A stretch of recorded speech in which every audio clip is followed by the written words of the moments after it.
Earlier this week, a viewer commented that my channel needs a direction, and I could not agree with that person more. In reaction to that, I've decided I am 100% committed to being directionless. That is going to be my commitment. I'm going to choose it. I'm going to make a choice to be directionless, and I feel better about it already.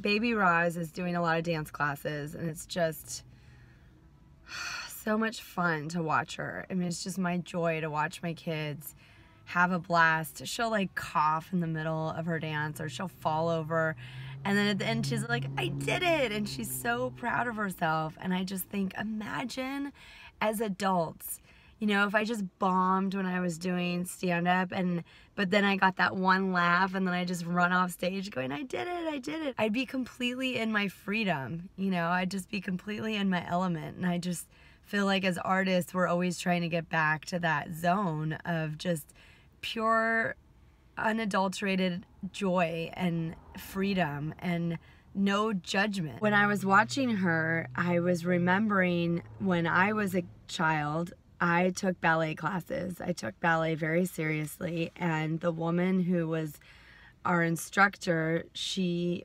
trained at the Paris Opera Ballet. She was amazing. She taught me amazing technique.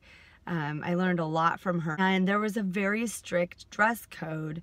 When you get to intermediate, you wear black leotard and pink tights. And this was in the late 80s, early 90s. And I was so excited about all the fashion and color and things happening in popular culture and on MTV and in fashion that I wanted to be wild. I didn't want to wear black leotard and pink tights my entire life, which is what it felt like, because at this point, when this little incident happened, I had already been studying dance for years.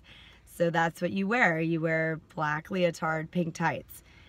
And one day, I convinced my mom to buy me a bright, it was like a really bright, not a royal blue, but like a frozen blue, like Frozen, you know, that blue, that not real light but bright blue, like kind of like this actually, but shiny. And it had a little skirt. It looked like something an ice skater would wear, and it would be appropriate, but not a ballerina. And I had the courage to show up in my ballet class, and all the girls were tittering about it, like, oh, I can't believe she's wearing this. And when my dance teacher walked out, she was dumbfounded. And she was just like, Elisa, you look like a giant blueberry. She was uncomfortable, obviously, with my choice.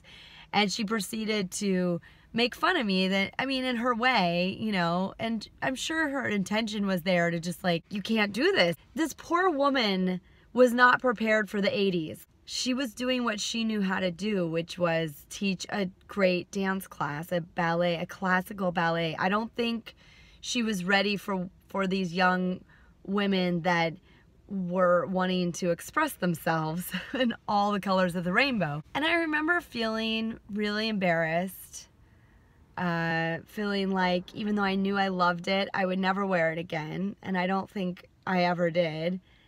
And it makes me really sad, actually, now to think about it, because I watched my daughter, and she loves that scene from Willy Wonka and the Chocolate Factory, and she's just obsessed with dressing like a blueberry.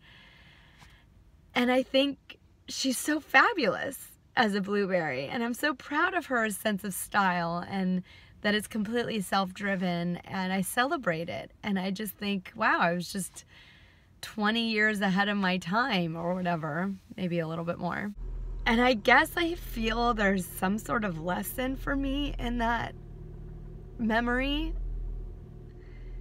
to really celebrate who I am, even if it feels like I'm alone in it. It feels like nobody gets it. Even that I might feel shame for just my self-expression. Yeah, I guess I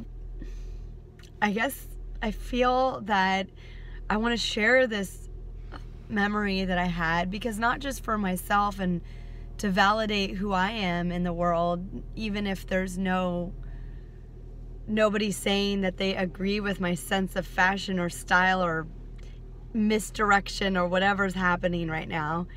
But also to give you the permission as a creative person or just as a person to be who you are and not be ashamed of it, even if it doesn't make sense or nobody gets it, that you're beautiful the way you are. In fact, I'm remembering that earlier this week I saw some art, just some street art, you know, and I took a picture. Someone had written in a Sharpie, "People suck, you are wonderful." I think I took it to mean people as the collective can be really harsh and unaccepting of the individual. And the individual is actually beautiful and wonderful just the way they are. And so be proud of your individuality, I guess I want to say. And it's not the most important thing that you have 1,000 likes. You can have 0 likes and be fabulous just the way you are. And I also have a lot of regret of not just allowing myself to be a blueberry every day that I wanted to be. Because it just took too much courage, I guess, and I didn't quite have it because I guess I didn't want to face the ridicule that I would have gotten and the laughter and the teasing. But my heart's desire was to be fabulous, and there just wasn't a space for it in that ballet classroom, I guess. So it's not to make my teacher wrong, because I think she was just doing what she was trained to do. But for me as an individual and an artist and a creative type, like I really, I guess even though I'm an adult, I want to allow myself to be a giant blueberry. And today I guess I kind of do look like a giant blueberry, so that was serendipitous because I didn't plan this outfit. I actually dug it out of the laundry because it's cold, and this is, you know, one of my warmer outfits here in California. So wow, a lot of emotion hit me when I shared that, but clearly it's something I'm working out that I needed to share. And thanks for listening, and I hope it helped release something for you and helped give you permission to go be a giant blueberry. All right, well, I'm gonna keep vlogging, and if you want to keep watching, awesome. If not, go have a nice life.